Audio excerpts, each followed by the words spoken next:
நல்லவை கேட்போம் நமது சேனலில் இன்றைய தினம் இராமாயண சுருக்கம் பற்றி கேட்போம்.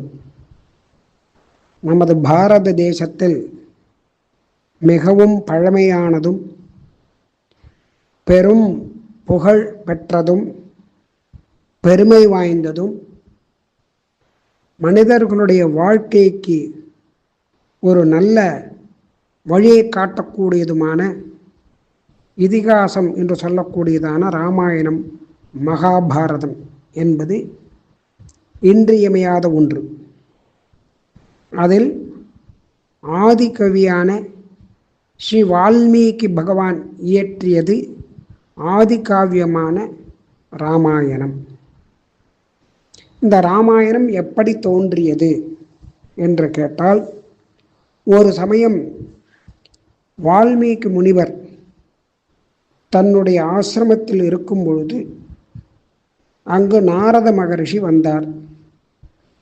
அவரை கண்டு வணங்கி வரவேற்று உபசரித்து, எல்லாம் தெரிந்ததான நாரத பகவானே, இப்பொழுது இந்த உலகத்தில் வீரர்களுள் தலை சிறந்தவரான வீரனாகவும் நற்குணங்களில் முதன்மையானவனாகவும் நல்ல அறிவு ஞானம் உடையவனாகவும் இருக்கக்கூடியதான உத்தமமான புருஷன் யார் அப்படின்னு கேட்கிறார். அதற்கு நாரத பகவான், சூரிய வம்சத்தில் பிறந்த அயோத்தியை ஆண்டு கொண்டிருக்கக்கூடியதான ராமபிரான் தான் உத்தம புருஷன், வீரர்களுள் சிறந்தவன் என்று சொல்லி அந்த ராமனுடைய சரித்திரத்தை கதையை சுருக்கமாக சொல்லி சென்றார். அதன் பிறகு அந்த ராமனை வால்மீகி பகவான் தியானம் செய்து பிறகு நதிக்கரைக்கு சென்று நீராடிவிட்டு திரும்பும் பொழுது ஒரு மரக்கிளையில் 2 கிரௌஞ்ச பறவைகள் ஆணும் பெண்ணுமாக சந்தோஷத்தில் இருக்கும் பொழுது ஒரு வேடன் அந்த ஆண் பறவையை அடித்து வீழ்த்துகிறான். அதனால் சினம் கொண்ட அந்த வால்மீகி பகவான், இவ்வாறு நீ அந்த ஆண் பறவையை அடித்து வீழ்த்தியதால் உனக்கு இடமில்லாமல் எங்கும் அங்கும் அலைந்து திரியக்கடவாய் அப்படின்னு ஒரு சாபத்தை கொடுக்கிறார். அதனால் வருத்தப்பட்டதான வால்மீகி, இப்படி சாபம் கொடுத்துட்டோமே அப்படின்னு வருத்தப்படுறார். அப்பொழுது அவர் முன் நான்முகன் தோன்றி, ராமனுடைய கதையை எழுத வேண்டும் என்பதற்காகத்தான் இவ்வாறு ஒரு நிகழ்ச்சியானது நடத்தப்பட்டது. அதனால் நீ இராமாயண கதையை எழுது அப்படின்னு ஆசீர்வாதம் செய்துவிட்டு செல்கிறார். கோசல நாடு, கங்கை நதி, வடக்கே பாயக்கூடியதான சரையூ நதி, அது மிகவும் விசாலமான பரந்ததான தேசம். அதற்கு தலைநகரம் அயோத்தியா. அந்த அயோத்தியா தலைநகரத்தை தசரத சக்கரவர்த்தி ஆண்டு வந்தார். இந்திரன், குபேரன் இவர்களுக்கு சமமானவர் அந்த தசரத சக்கரவர்த்தி. தேவர்களுக்காக அந்த யுத்தத்தில் உதவி புரிந்தவர். இவருடைய அமைச்சரவையில் வசிஷ்டர், வாமதேவர் முதலான ரிஷிகள் அமைச்சர்களாக இருந்தார்கள்.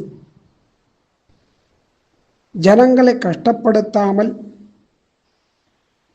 அவரவர்களுக்கு சக்திக்கு தகுந்தாற் போல வரியை வசூலித்து கொண்டு அந்த ராஜ்யத்தை மிகவும் நன்றாக நடத்தி கொண்டு வந்தார். மக்களும் சந்தோஷமாக வாழ்ந்து வந்தார்கள். ஆனால் அந்த தசரத சக்கரவர்த்திக்கு ஒரு பெரும் குறை இருந்தது. புத்திர பாக்கியம் இல்லை. அதற்கு என்ன செய்ய வேண்டும் என்று அந்த அமைச்சர்களிடம், ரிஷிகளிடம் கேட்டபொழுது, நீ ஒரு அஸ்வமேத யாகமும் புத்திரகாமேஷ்டி யாகமும் செய்ய வேண்டும் என்று கூற, அதற்கு தலைமையேற்று நடத்தக்கூடிய ரிஷிசிங்கர் என்ற முனிவர், அவரை வைத்துக்கொண்டு செல்ல வேண்டும், அதை நடத்த வேண்டும் என்று கூறினார். ஒரு வருஷம் கழித்து வீரர் படையோடு அந்த யாக குதிரை, அஸ்வமேத யாகத்துக்காக அந்த குதிரை அது நாடு முழுவதும் சுற்றி வர வேண்டும். இப்படி அயோத்தியில் ஒரு பெரிய ஒரு யாகமானது நடக்க போகுது. இங்கே தேவலோகத்தில் தேவர்கள் சதுர்முக பிரம்மாவை பார்த்து கேட்கிறார்கள், உங்களிடம் வரம் பெற்றதான ராவணன் அந்த அரக்கன் மிகவும் தொல்லை கொடுக்கிறான்.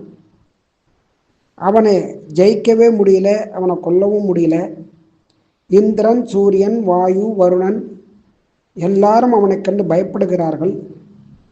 அதனால் அவனுடைய கொடுமையை அடக்குவதற்கு ஒரு முடிவு கட்ட வேண்டும், அதை தாங்கள் செய்ய வேண்டும் என்று கேட்க, அந்த நான்முகனான பிரம்மா இந்த ராவணன் தேவர், கந்தர்வர், ராட்சசர்கள் இவர்களால் மரணம் உண்டாகக்கூடாது என்ற வரனை பெற்றிருக்கிறான். ஆனால் மனிதனால் அழிவு ஏற்படக்கூடாது அப்படிங்கிறதான் இந்த வரத்தை பெறவில்லை.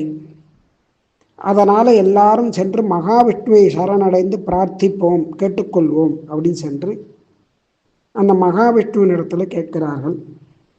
மனித ஜென்மம் எடுத்து அந்த ராவணனை வதம் செய்ய வேண்டும், அவனிடமிருந்து எல்லோரையும் காப்பாற்ற வேண்டும் என்று அந்த நாராயணனிடத்தில் கேட்டுக்கொள்கிறார்கள், வேண்டிக் கொள்கிறார்கள்.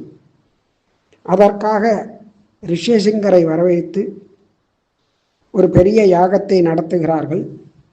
அப்பொழுது அந்த யாக குண்டம் தீயிலிருந்து ஒரு பெரிய உருவம் 2 கைகளில் ஒரு தங்க பாத்திரத்தை ஏந்தி வந்து மிகவும் கம்பீரமாக அந்த தசரத சக்கரவர்த்தியினிடம் கொடுத்து, தசரதனே, உன்னுடைய பிரார்த்தனைப்படி தேவர்கள் இந்த பாத்திரத்தில் உள்ள பாயசத்தை கொடுத்திருக்கிறார்கள். இந்த பாயசத்தை உன்னுடைய மனைவிமார்களுக்கு கொடு, புத்திரவாக்கியம் ஏற்படும் என்று கொடுத்துவிட்டு மறைகிறார். தசரதன் அந்த பாத்திரத்தை சந்தோஷமாக வாங்கி கொண்டு யாகபுருஷன் மறைந்தவுடன் அந்த பிரசாதத்தை தன்னுடைய மனைவியரிடம் கொடுக்கிறார். அந்த பாத்திரத்தில் உள்ள பாதி பாயசத்தை கௌசல்யா தேவி அருந்துகிறார். அடுத்தது சுமித்திரை பாதியில் பாதி, பிறகு கைகேயி அருந்திய பிறகு மீதம் எஞ்சியதை மறுபடியும் சுமித்திரை பருகுகிறார். இப்படி 3 ராஜபத்னிகளும் கர்ப்பம் தரிக்கிறார்கள். கௌசல்யா தேவி காலக்கிரமத்தில் ராமனை பெற்றெடுக்கிறாள். கைகேயி பரதனையும், சுமித்ரா தேவி லக்ஷ்மணன், சத்ருகன் இருவரையும் பெற்றெடுக்கிறார். இப்படி அந்த பாயசம் அருந்திய பிறகு இவர்கள் பிறந்ததால் இவர்கள் 4 விஷ்ணு அம்சங்கள் அப்படிங்கிறதாவது தெரிகிறது. 4 பேர்களுக்கும், அதாவது அரசகுமாரர்களுக்கு அந்த க்ஷத்திரிய முறைப்படி எல்லா விதமான வித்தைகளும் கற்றுக் கொடுக்கப்பட்டு மிகுந்த பலசாலியாக வீரர்களாக 4 திகழ்கிறார்கள். அந்த சமயம் அந்த பிள்ளைகளுக்கு ஒரு விவாகம் நடத்த வேண்டும், கல்யாணம் செய்து வைக்க வேண்டும் அப்படின்னு தன்னுடைய அரசவையை கூட்டி அதில் ஒரு ஆலோசனை செய்கிறார் தசரத சக்கரவர்த்தி. அப்பொழுது விஸ்வாமித்திர முனிவர் அந்த இடத்திற்கு வருகிறார். விஸ்வாமித்திர முனிவர் வருவதைக் கண்டு மிகவும் சந்தோஷம் அடைந்ததான தசரத சக்கரவர்த்தி அவரை வரவேற்று, தாங்கள் வந்தது மிகவும் சந்தோஷம், தங்களுக்கு என்ன விருப்பமோ, எதை செய்ய வேண்டும் என்று கட்டளை எடுக்கிறீர்களோ அதை செய்து தருகிறேன் அப்படின்னு தசரத சக்கரவர்த்தி மிகவும் வினயத்துடன் பணிவாக அவரை வணங்கி கேட்கிறார். என்னால் என்ன காரியம் ஆக வேண்டும், எந்த காரியத்தை சொன்னாலும் அதை செய்து முடித்து தருகிறேன், இது என்னுடைய கடமை, அதனால் தங்கள் விருப்பத்தை சொல்ல வேண்டும் என்று பிரார்த்திக்கிறார். அதை கேட்டு விஸ்வாமித்திரர் தசரதனை புகழ்ந்து, நான் கேட்பதற்கு முன்பே நீ வாக்கு கொடுத்து விட்டாய், மிகவும் சந்தோஷம் அப்படிங்கிறார். இப்படிப்பட்டதான அந்த விஸ்வாமித்திரர் யார் எப்படிப்பட்டவர் என்பதை நாளை கேட்போம்.